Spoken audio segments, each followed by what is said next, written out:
जय Shri Hari everyone, welcome back to my channel Shweta Rajput versatile. तो guys कैसे हैं आप लोग? आई होप सब लोग स्वस्थ होंगे। तो गाइज आज मैं आपको जया एकादशी की कथा सुनाने जा रही हूँ। गाइज कथा शुरू करने से पहले मैं आपसे इंसिस्ट करना चाहूँगी कि कथा सुनने के बाद आपको ये कथा कैसी लगी कमेंट बॉक्स में कमेंट करके ज़रूर बताइएगा। और जिन्होंने अभी तक मेरा चैनल सब्सक्राइब ना किया हो वो कृपया करके मेरा चैनल सब्सक्राइब कर ले और बेल आइकन दबाना बिल्कुल ना भूले।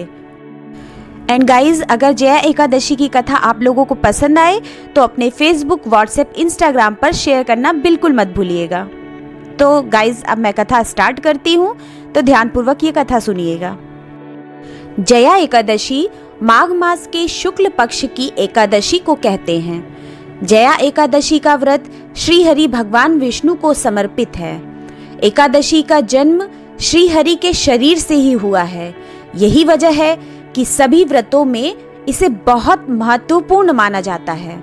पौराणिक मान्यता के अनुसार जया एकादशी के व्रत के प्रभाव से साधक कभी पिशाच और प्रेत योनि में जन्म नहीं लेता।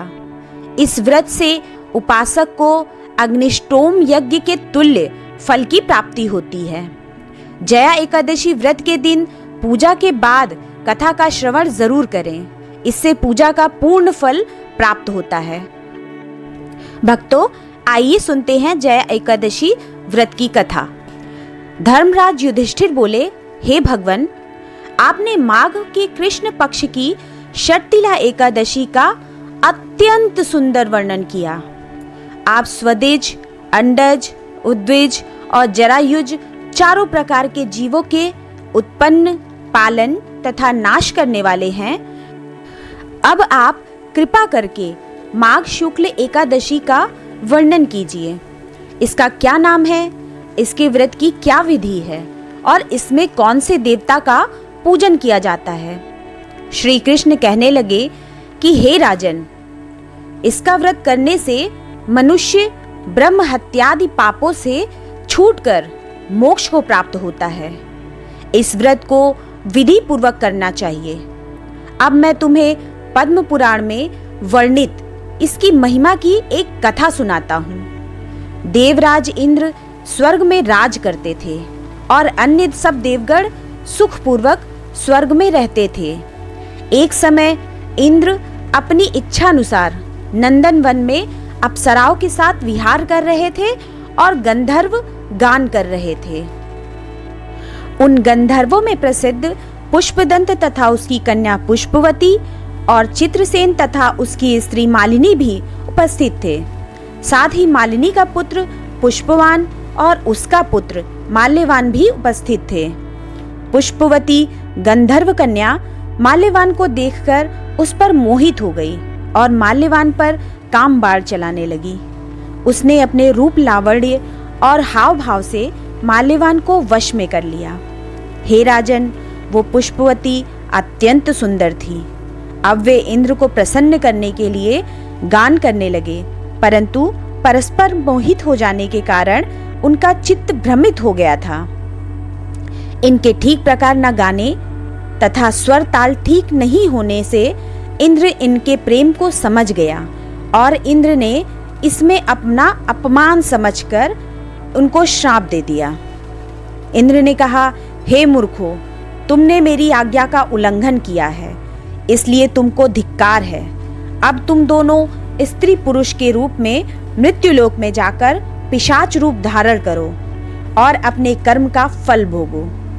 इंद्र का ऐसा शाप सुनकर वे अत्यंत दुखी हुए और हिमालय पर्वत पर दुख पूर्वक अपना जीवन व्यतीत करने लगे। उन्हें गंध, रस तथा स्पर्श आदि का कुछ भी बोध नहीं था। वहां उनको बहुत दुख मिल रहा था। उन्हें एक क्षण के लिए भी निद्रा नहीं आती थी। उस जगह अत्यंत शीत था, इससे उनके रोंगटे खड़े रहते और मारे शीत के दांत बजते रहते। एक दिन पिशाच ने अपनी स्त्री से कहा कि पिछले जन्म में हमने ऐसे कौन से पाप किए थे जिससे हमको ये दुखदाई पिशाच योनि प्राप्त हुई। इस पिशाच योनि से तो नरक के दुख सहना ही उत्तम है। अतः हमें अब किसी प्रकार का पाप नहीं करना चाहिए। इस प्रकार विचार करते हुए वे अपने दिन व्यतीत कर रहे थे। दैव्य योग से तभी माघ मास में शुक्ल पक्ष की जया नामक एकादशी आई। उस दिन उन्होंने कुछ भी भोजन नहीं किया और ना कोई पाप कर्म ही किया, केवल फल फूल खाकर ही दिन व्यतीत किया और सायंकाल के समय महान दुख से पीपल के वृक्ष के नीचे बैठ गए। उस समय सूर्य भगवान अस्त हो रहे थे। उस रात को अत्यंत ठंड थी। इस कारण वे दोनों शीत के मारे अति दुखित होकर मृतक के समान आपस में चिपके हुए पड़े रहे। उस रात्रि को उनको निद्रा भी नहीं आई। हे राजन, जया एकादशी के उपवास और रात्रि के जागरण से दूसरे दिन प्रभात होते ही उनकी पिशाच योनि छूट गई।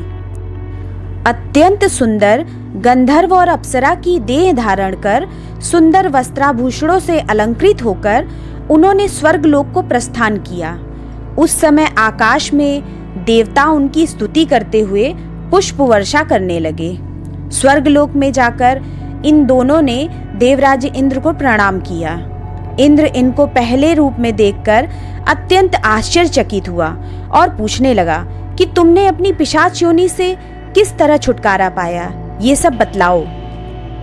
माल्यवान बोले, हे देवेंद्र, भगवान विष्णु की कृपा और जया एकादशी के व्रत के प्रभाव से ही हमारी पिशाच देह छूटी है।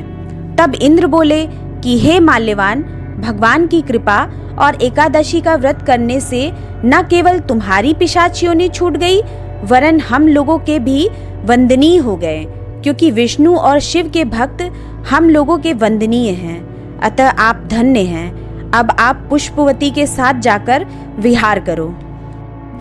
श्री कृष्ण कहने लगे कि हे राजा युधिष्ठिर, इस जया एकादशी के व्रत से बुरी योनि छूट जाती है। जिस मनुष्य ने जया एकादशी का व्रत किया है, उसने मानो सब यज्ञ, जप, दान आदि कर लिए। जो मनुष्य जया एकादशी का व्रत करते हैं, वे अवश्य ही हजारों वर्ष तक स्वर्ग में वास करते हैं। हे लक्ष्मीपति भगवान विष्णु, जैसी कृपा आपने माल्यवान और पुष्पवती पर की, वैसी ही कृपा कथा कहने वालों, सुनने वालों तथा हुंकारी भरने वालों पर भी बनाए रखना। तो भक्तों, यही मैं अपना वीडियो समाप्त करती हूँ। मिलते हैं नेक्स्ट वीडियो में। तो बोलिए भक्तों, जय श्री हरि, जय माँ लक्ष्मी।